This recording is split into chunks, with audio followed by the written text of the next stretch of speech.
بسم اللہ الرحمن الرحیم۔ آج کے دن ہم اہل تشیع کے لیے یعنی تمام مومنین اور مومنات کے لیے بہت بڑا دن ہے۔ آج کے دن کو عید مباہلہ کہا جاتا ہے۔ مباہلے کے معنی ایک دوسرے پر لعنت و نفرین کرنے کے ہیں۔ دو افراد یا دو گروہ جو اپنے آپ کو حق بجانب سمجھتے ہوں بارگاہ الہی میں التجا کرتے ہیں کہ خداوند متعال جھوٹے پر اللہ کی لعنت یعنی جھوٹے پر لعنت کریں تاکہ سب کے سامنے واضح ہو جائے کہ کون سا فریق حق پر ہے۔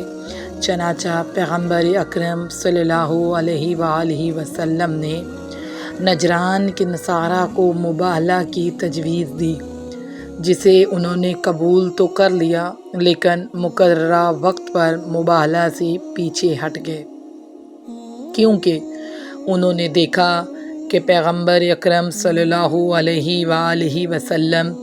اپنے قریب ترین افراد یعنی اپنی بیٹی فاطمہ الزہرا سلام اللہ علیہا اور اپنے داماد امام علی علیہ السلام اور اپنے نواسوں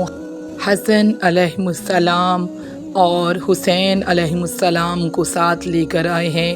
اور یہ امر آپ صلی اللہ علیہ وآلہ وسلم کی صداقت اور سچائی کی علامت قرار پایا۔ یوں رسول اللہ صلی اللہ علیہ وآلہ وسلم اس مباہلے میں کامیاب ہوئے۔ شیعہ عقائد کی روح سے نصارہ نجران اور رسول خدا کے درمیان پیش آنے والا واقعہ مباہلہ نہ صرف نبی اکرم صلی اللہ علیہ وآلہ وسلم کی رسالت کی حقانیت کو ثابت کرتا ہے بلکہ آپ صلی اللہ علیہ وآلہ وسلم کے ساتھ آنے والے افراد کی فضیلت خاصہ پر بھی دلالت کرتا ہے، کیونکہ آپ صلی اللہ علیہ وآلہ وسلم نے تمام اصحاب اور اعزاء و اقارب کے درمیان اپنے قریبی ترین افراد کو مباہلہ کے لیے منتخب کر کے دنیا والوں کو ان کا اس انداز سے تعارف کروایا ہے۔ یہ واقعہ 24 ذی الحجہ سن 9 ہجری کو رونما ہوا اور قرآن کریم کی سورہ آل عمران آیت نمبر 61 میں اس واقعے کی طرف اشارہ کیا گیا ہے۔ مامون عباسی نے امام رضا سے کہا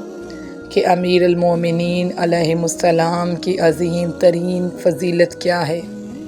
جس کی دلیل قرآن میں موجود ہے، وہ کیا ہے؟ امام رضا علیہ السلام نے فرمایا، امیر المومنین علی علیہ السلام کی فضیلت مباہلہ میں،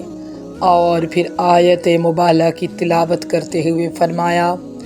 رسول خدا نے امام حسن علیہ السلام اور امام حسین علیہ السلام جو آپ علیہ السلام کے بیٹے ہیں کو بلوایا، اور حضرت فاطمہ علیہ السلام کو بلوایا جو آیت میں نساءنا کا مصداق ہے، اور امیر المومنین کو بلوایا جو اللہ کے حکم کے مطابق انفسنا کا مصداق اور رسول خدا کا نفس اور آپ صلی اللہ علیہ وآلہ وسلم کی جان ہے۔ اور ثابت ہوا ہے کہ کوئی بھی مخلوق رسول اللہ صلی اللہ علیہ وآلہ وسلم کی ذات بابرکات سے زیادہ جلیل القدر اور افضل نہیں ہے، پس کسی کو بھی رسول خدا کے نفس و جان سے بہتر نہیں ہونا چاہیے۔ اس سے یہ ثابت ہوا کہ رسول اللہ کی زندگی میں یا خداوند متعال نے جتنا حکم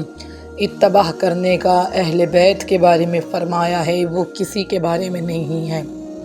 اللہ کی زمین پہ پسندیدہ ہستیاں اور کوئی نہیں ہے، اہل بیت علیہ السلام ہے،